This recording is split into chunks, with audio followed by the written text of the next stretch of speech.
Magandang araw sa atin mga kalingap.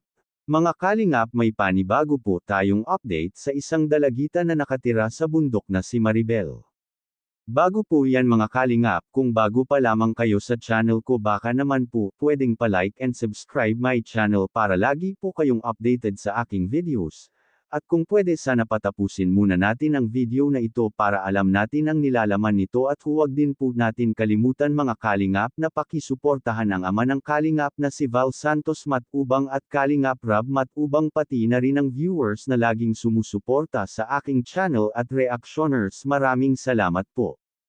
Mga kalingap, muling binisita ni Kuya Rab si Maribel para ipaabot ang tulong na ipinadala ng mga sponsor para ito sa kanyang pag-aaral at sa pang-araw.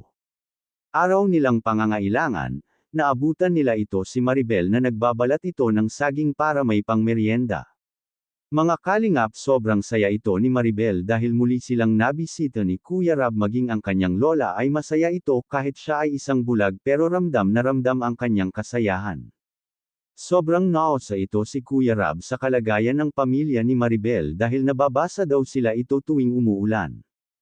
Kaya pinangakuhan ito ni Kuya Rab na pabuhayan sila ng Team Kalingap para maranasan din ng kanyang lola ang makatulog ng may maayos na bahay. Hindi pa daw ito kasi naranasan ng lola ni Maribel ang may maayos na bahay dahil hirap din sila ito.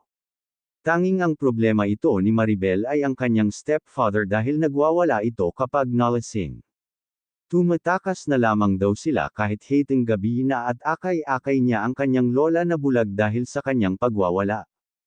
Kaya laging alerto ito si Maribel at tinatago niya rin palagi ang mga itak para maiwasan na may mangyari na hindi maganda. Kaya sabi ito ni Maribel, mga kalingap, napapaiyak na lamang ito sa tuwing nangyayari at lagi niya itong naaalala. Wala na rin naman daw sila itong ibang mapupuntahan. Kaya mga kalingap, hanggang dito na lamang po ang update natin kay Maribel. Maraming salamat po. Thank you for watching and God bless us all.